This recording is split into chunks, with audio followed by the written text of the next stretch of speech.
So welcome. This is Dr. Kurt Johnson, your host on the Convergence on VoiceAmerica. And today we're continuing our discussion from episode 9 of the Convergence, which was on peace and conscious activism. And our guests on that episode were, our co-host was Philip Hellmich, the Director of Peace from Shift Network, along with Emily Hine and James O'D. And Philip is with us today to anchor our discussion that we're having here. And he's joined also by David Kirshbaum and Avon Mattison. And our focus is going to be a wide-ranging discussion, probably in 3 segments, about what each of them is doing in peace-building work, peace studies work, peace-related research. And that we're going to be able to find out a lot about what each of them is doing, particular emphases that are going on the East Coast, particularly in the UN nexus, and emphases on the West Coast through Shift and others. So the first thing I'm going to ask everybody to do then is to introduce themselves. And I'll just note the caveat that at our website, which is onegod.com, that's numeral 1god.com/convergence, there's a profile for each of these speakers. So I'm going to ask them now to introduce themselves to each other and to you. So we'll start with Philip, who was our co-host on our episode 9. Sure, Kurt. Well, just thank you for having me back here. And, it's just wonderful work that you're doing with the Convergence program and Voice of America. And so just thank you for that. And it's a real delight to be here. Avon Mattison has been a friend for a few years. Just really love Avon. And David, it's just really nice to meet you. I have so much respect for the organizations you've been with, and it's just really nice to see you face to face.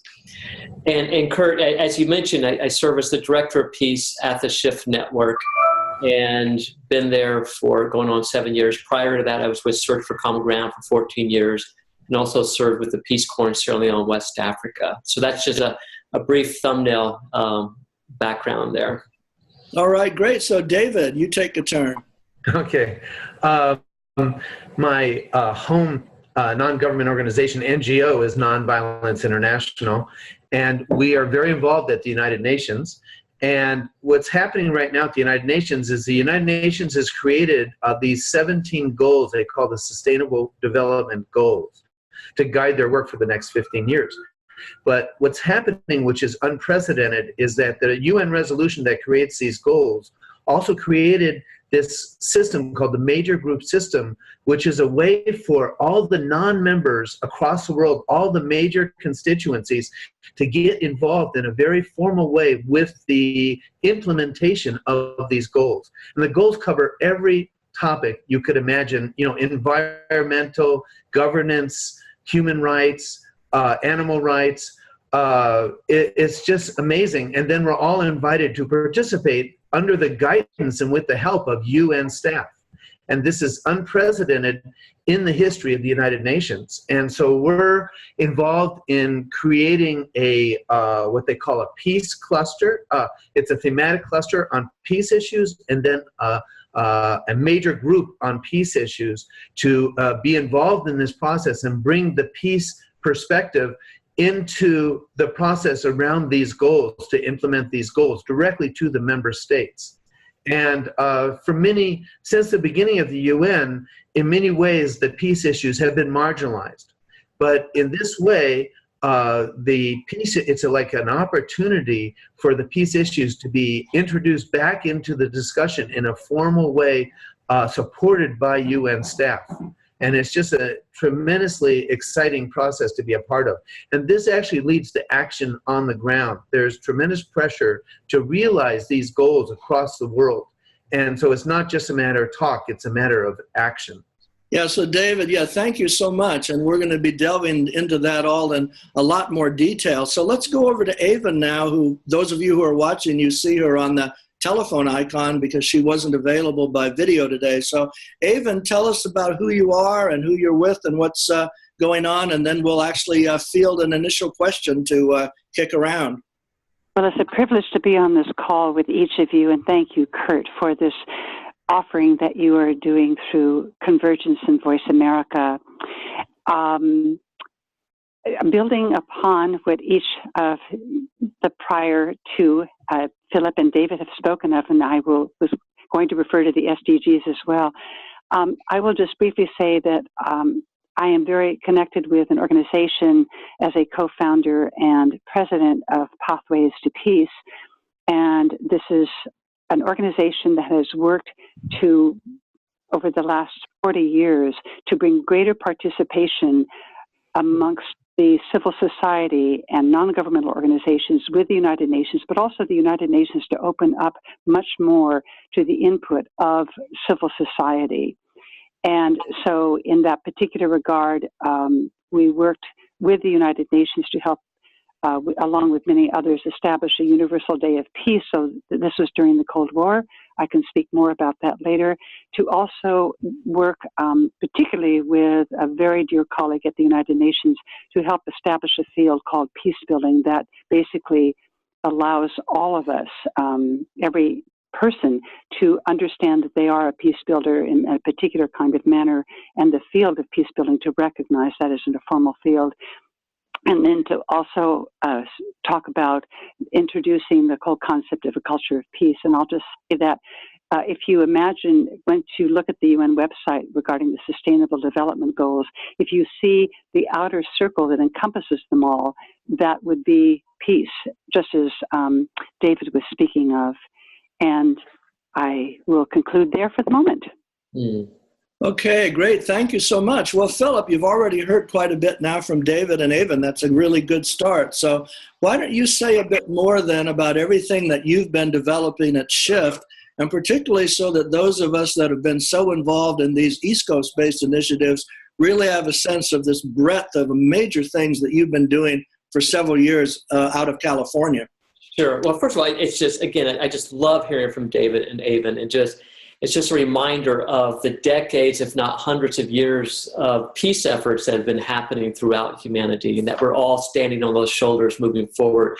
A big part with the SHIFT network in the last several years has been designing online summits, events where we can highlight what's been emerging in the peace arena around the world. And one of the things that we like to say is that we're really focusing on helping to create a new narrative of peace. It's really an ancient narrative, from inner peace all the way to international peace building. Because what happens is there's been, the last few decades, there's been an exponential growth of peace building efforts, often happening in different sectors of society. And there's quite a bit that's been happening on the inner dimension, like the spread of yoga and meditation, mind-body health, scientific research looking into the benefits of these aspects, as well as, Stanford University on compassion. We're hardwired for compassion and altruism. And then when we look at the interpersonal, the spread of nonviolent communication and peace education in schools, and mediation and peer mediation, and throughout all these different sectors of society, we've interviewed well over 400, probably close to 500 people in the last few years. And what we've done, as far as I know, is one of the first bird's eye view of looking at what is the emergence of peace around the world in these different ways. And so we're creating a broader understanding of peace. Steve Killalea, who created the Global Peace Index, and which measures the most peaceful countries in the world, when he was interviewed in one of these programs, he said, we don't really have the language to fully understand all the different ways that peace is emerging around the world. So by highlighting what's emerging through the voices of different people, we can see that there is this emergence. And it's much big, this impulse for peace, this impulse for compassion, this impulse for altruism. It's really built into the human DNA. And so we want to provide people, it's something that it speaks to all of us. All of us want to be happy, want to avoid suffering. And so this world, we have all of these interviews, or we have several hundred of these interviews right now available for free in the World Peace Library. And again, it looks at peace from the inner, family, interpersonal, community across 20-some different sectors of society, international, and then planetary in terms of a relationship with the environment. And so we have these interviews there so we can have people start to think, peace is much more than just anti-war 60s. peace is actually something about, there is a direct relationship between inner peace and global peace. So we have the World Peace Library there. And then we've also, with James O'Dea, who was with us in the last episode, with the Conscious Activism, we've designed an online course called the Peace Ambassador Training that over 12 weeks will take people through a journey each week to learn a little bit more about peace, starting with the first aspect, really looking about inner peace, mindfulness, inner peace, and resilience. And we're looking at that from mindfulness, heart math, technology, and spirituality. And then the second pillar, we're looking at healing personal and collective wounds. We're looking at forgiveness. We're looking at mindfulness being used to reduce racial biases. We're looking at bringing in compassion with the scientific research. The third aspect then is communicating peace. And then we draw upon nonviolent communication, Rita Marie Johnson's work, which brings in heart math technology and nonviolent communication. And then from there, we move on to mastering systems change and organizing for peace. David Korten talking about the larger global economic aspects of peace and how people can get organized. So what we want people to realize, because it's so easy to watch the news and go into hopelessness and despair, it's like, wait, there's a lot of technology that's available right now to help all of us anchor into a deeper place of peace, whether it's through yoga, mindfulness, heart math practice. And then that inner peace then can move into meaningful action by drawing upon these tools and technologies that are readily available to all of us. So whether you're working, whether it's relationships in your family you want to heal, relationships with your neighbors, whether it's in your schools, want to work on bullying, whether it's whatever aspects, there are these technologies. And we're at a place in humanity's history where, the need is greater than ever. I mean, we can see with the tensions in North Korea, Syria, tension between US and Russia, the need is greater than ever. And at the same time, we've got so many technologies, so many approaches that are tried and true and proven. And we now have this technology like we're doing right here, where we can actually, bring to people in meaningful ways information that they can immediately apply in their daily lives. So that's really what we're focused on, is really amplifying what's happening, making it accessible, making it meaningful, and really allowing people to see that there is a new ancient narrative piece arising from inner to international. No, that's great. And now I'm going to move to David, because this is a great setup. I've had the pleasure of hearing David present in detail in the UN everything that he's building with regard to this platform for the emergence of a culture of peace. And it's every bit as detailed and comprehensive as things that you're doing. So David, describe that a bit and what you're building there and how you're building it to bring that message that you're bringing. Right. So the challenge is that we have such a diversity of peace groups in the thematic cluster. And so we're trying to create a peace perspective to present, to the United Nations that will be relevant to the implementation of these 17 goals. So what we are doing is combining, Johann Galtung's triangle of peace, which is with peacemaking, peace keeping, and peace building, with peacemaking being the preventing violence from starting when it starts to start up, or prevent from happening. And then peacekeeping is when violence breaks out, to bring it to a halt. And finally, peace building is rebuilding society, or building a society where violence will not occur, because all throughout society are all sorts of methods are being used, like nonviolent conflict resolution and mediation, to resolve conflicts nonviolently. Because conflict is natural to the human condition, but it just doesn't have to break out into violence. So we're combining that with the culture of peace, and the culture of peace is both implemented by a UN resolution, but is actually implemented across the world in conflict situations by UNESCO. And also the Saudi Arabia has done a lot of research with UNESCO on what works best. So they've come up with a formula that they have that they continue to implement across the world and test. And then the final thing is that we are now in contact with these huge networks of peace organizations that are practicing peace building across the world. And, for example, one of the members of this network is has created the Global Peace Index, and also the 8 Pillars of Peace. These various organizations like the Alliance for Peace, and also the Institute for Economics and Peace. Those are just 2 examples. But they have a very scientific approach to peace, of really also implementing different theories across the world and testing it, and trying to develop the most cost-effective ways for countries to partner with NGOs and with other segments of society to resolve conflicts and create a peaceful situation in which everyone can thrive. So we're struggling to define peace in this way. It sounds very, and then there's also what you're talking about with the inner peace, spiritual pursuit, that's also part of the formula. So it is very similar to what you're creating with how you're defining peace in different stages, and then implementing that across the world to create a peaceful society.